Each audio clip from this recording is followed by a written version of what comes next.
Baik, bismillahirrahmanirrahim. Assalamualaikum warahmatullahi wabarakatuh. Perkenalkan, nama saya Hendra Sofianto dari TI23B2, Prodi Teknik Informatika Universitas Pelita Bangsa. Pada video kali ini, saya akan menjelaskan materi tentang termodinamika. Konsep dasar termodinamika. Termodinamika merupakan bagian dari cabang fisika yang namanya termofisika atau thermal physics. Termodinamika adalah ilmu yang mempelajari hubungan antara energi dan kerja dari suatu sistem. Termodinamika hanya mempelajari besaran-besaran yang berskala besar atau makroskopis dari sistem yang dapat diamati dan diukur dalam eksperimen. Besaran-besaran yang berskala kecil atau mikroskopis dipelajari dalam teori kinetik gas atau kinetic theory of gas atau fisika statistik atau statistical physics. Termodinamika juga dapat diartikan sebagai ilmu yang menjelaskan kaitan antara besaran fisis tertentu yang menggambarkan sikap zat di bawah pengaruh kalor. Besaran fisis ini disebut koordinat makroskopis sistem. Kaitan atau rumus yang menjelaskan hubungan antara besaran fisis diperoleh dari eksperimen dan kemudian dapat digunakan untuk meramalkan perilaku zat di bawah pengaruh kalor. Jadi, termodinamika merupakan ilmu yang berlandaskan pada hasil-hasil eksperimen. Kalor dan hukum pertama termodinamika.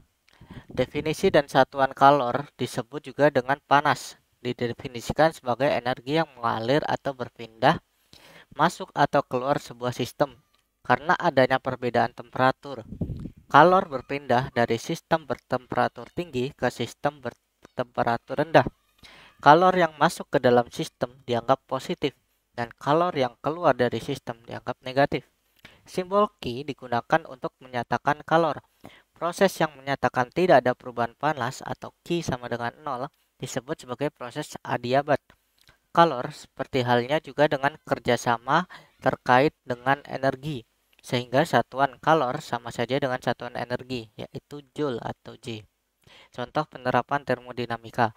Pemanasan air. Pemanasan air adalah proses memanaskan air untuk keperluan tertentu, seperti memasak, mandi, atau penggunaan sistem pemanas rumah.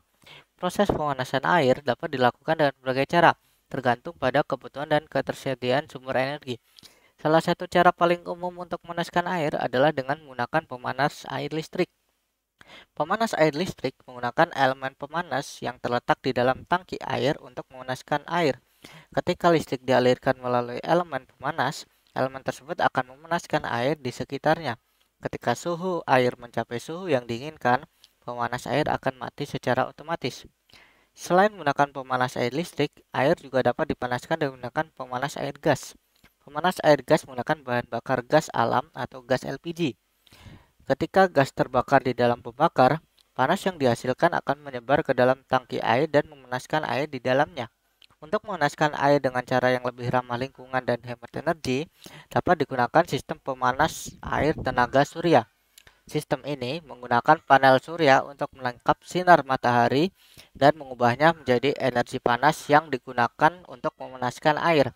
Sistem pemanas air tenaga surya dapat menjadi alternatif yang baik bagi mereka yang ingin mengurangi penggunaan listrik atau gas dalam memanaskan air. Kesimpulannya, pemanasan air adalah proses memanaskan air untuk keperluan tertentu seperti memasak, mandi, atau penggunaan dalam sistem pemanas rumah.